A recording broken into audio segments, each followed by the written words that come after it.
भगवद गीता सिर्फ एक पुराना ग्रंथ नहीं है।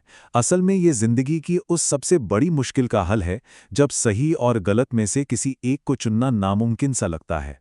ये हमें सिखाती है कि कैसे बड़ी से बड़ी दुविधा के बीच भी अपना कर्तव्य निभाया जाए और मन की शांति पाई जाए।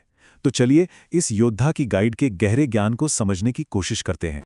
तो ये जो बात है ना, ये गीता का पूरा सार बता देती है।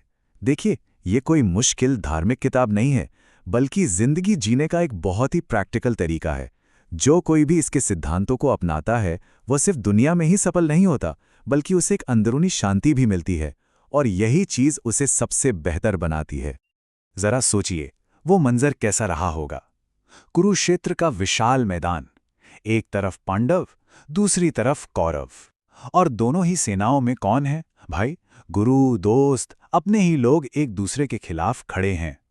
और इसी भयानक युद्ध के बीच उस दौर का सबसे बड़ा योद्धा अर्जुन हिम्मत हार जाता है, पूरी तरह से टूट जाता है। और कमाल की बात यह है कि गीता का ये सारा ज्ञान किसी शांत जंगल या आश्रम में नहीं दिया गया। नहीं, इसकी शुरुआत होती है एक बहुत बड़े संकट के बीच। ये अर्जुन का संकट है, एक ऐसी नैतिक दुविधा जो उस महान योद्धा को एकदम लाचार बना देती है। और बस यहीं से भगवान कृष्ण का वो संवाद शुरू होता है जो आज भी उतना ही काम का है। यही वो एक सवाल था जो अर्जुन के मन को खाए जा रहा था। वो कहते हैं, हे कृष्ण, मुझे जीत नहीं चाहिए, मुझे कोई राजपाट या सुख नहीं चाहिए। अरे, जिनके लिए हम ये सब चाहते हैं वो तो सामने दुश्मन बनकर खड़े हैं। मैं इन पर बाण कैसे चलाऊं? ये दुविधा सिर्फ अर्जुन की नहीं है, ये हम सबकी है, जब भी कर्तव्य और भावनाओं में से किसी एक को चुनना पड़ता है। अब देखिए, अर्जुन का जो दुख था ना, वो सिर्फ मन में नहीं था, वो उनके शरीर पर हावी हो गया था। उनका पूरा शरीर कांप रहा था, गला सूख रहा था। जिस गांडीव धनुष को उठाने में वो माहिर थे, वो उनके हाथों से फिसल रहा था। मन इतना उलझ गया था कि खड़ा रहना तक मुश्किल हो गया था। ये दिखाता है कि मन का संकट सबसे ताकतवर इंसान को भी कैसे बेबस कर सकता है। अर्जुन की ये हालत देखकर भगवान कृष्ण अपनी पहली और सबसे गहरी शिक्षा देते हैं, एक ऐसी बात जो जीवन और मृत्यु के बारे में अर्जुन की पूरी सोच को बदलने वाली थी। एक ऐसा ज्ञान जो सीधे उसके दुख की जड़ पर वार करता था।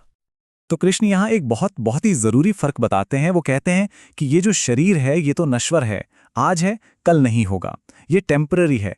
लेकिन आत्मा जो इस शरीर के अंदर है वो शाश्वत है, अमर है, वो कभी नहीं बदलती। शरीर तो बस कपड़ों जैसा है और आत्मा उसे पहनने वाली। और इसी बात को समझाने के लिए वो एक बहुत खूबसूरत मिसाल देते हैं।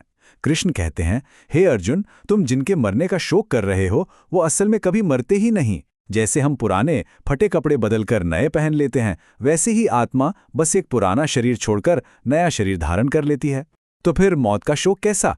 आत्मा तो हमेशा रहती है। अच्छा, तो आत्मा की अमरता की बात तो समझ आ गई। लेकिन अब कृष्ण गीता के सबसे अहम सिद्धांत पर आते हैं, कर्मयोग।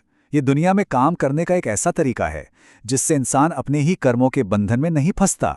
ये सिर्फ काम करने के बारे में नहीं है, बल्कि सही भावना से काम करने के बारे में है। तो ये कर्मयोग है क्या चीज आखिर? ये है निस्वार्थ भाव से काम करने का अनुशासन।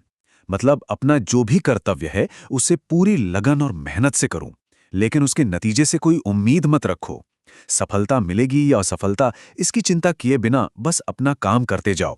बस यही कर्मयोग है। और अब आता है गीता का शायद सबसे जाना पहचाना, सबसे पावरफुल विचार। एक ऐसी लाइन जो कर्मयोग के पूरे सिद्धांत को समेट देती है। कृष्ण कहते हैं कि इंसान का अधिकार, उसका कंट्रोल सिर्फ एक चीज पर है, लेकिन उसके फल पर, उसके नतीजे पर कभी नहीं। इसका सीधा सा मतलब है, अपना काम करो, अपनी पूरी मेहनत लगाओ, लेकिन परिणाम क्या होगा इसकी चिंता ईश्वर पर छोड़ दो। ये एक छोटी सी बात भविष्य की चिंता और फेल होने के डर से आजाद कर देती है, ताकि हम बस अपने आज के काम पर ध्यान दे सकें। इतना सब जानने के बाद भी अर्जुन का कंफ्यूजन, उनका भ्रम पूरी तरह से खत्म नहीं हुआ था। तब वो कृष्ण से कहते हैं कि वो उन्हें हकीकत का असली रूप दिखाएं। और बस यहीं से शुरू होता है गीता का सबसे हैरान कर देने वाला अध्याय, जब कृष्ण अपना विराट यानी यूनिवर्सल रूप दिखाते हैं। मतलब अर्जुन अब कृष्ण को सिर्फ अपने दोस्त या सारथी की तरह नहीं देखना चाहते थे। वो उस बड़ी तस्वीर, उस कॉस्मिक रियलिटी को देखना चाहते थे जिसमें ये युद्ध बस एक छोटी सी घटना थी। इसलिए उन्होंने कृष्ण से उनका वो दिव्य रूप दिखाने की प्रार्थना की। और कृष्ण ने जो रूप दिखाया वो अर्जुन की सोच से, कल्पना से बिल्कुल परे था। अनगिनत मुंह, अनगिनत आंखें। उस रूप से इतनी रोशनी निकल रही थी मानो आसमान में हजारों सूरज एक साथ चमक उठे हों।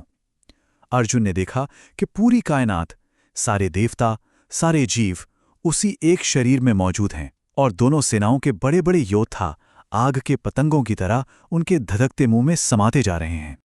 इसी डरावने और शानदार नज़ारे के बीच कृष्ण की आवाज गूंजती है, मैं महाकाल हूं, यानी समय, जो सब कुछ नष्ट कर देता है।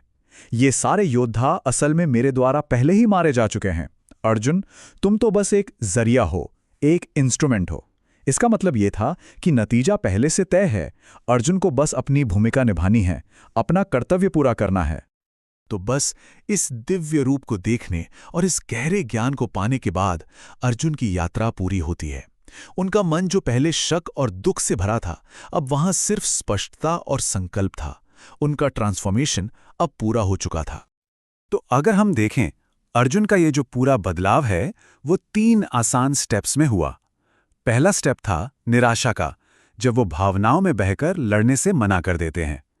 दूसरा स्टेप था दिव्य ज्ञान का, जब कृष्ण उन्हें आत्मा, कर्म और हकीकत का सच बताते हैं। और तीसरा और आखिरी स्टेप था उद्देश्यपूर्ण कर्म का, जब उनका सारा दुख मिट जाता है और वो अपना धर्म निभाने के लिए खड़े हो जाते हैं। और आखिर में गीता का ये जो पूरा संदेश है वो सिर्फ अर्जुन के लिए नहीं है, वो हम सबके लिए है। ये हम सबको अपनी अपनी जिंदगी के युद्ध क्षेत्र में अपना कर्तव्य यानी अपना धर्म खोजने के लिए कहती है और उसे बिना नतीजे की चिंता किए निभाने के लिए प्रेरित करती है।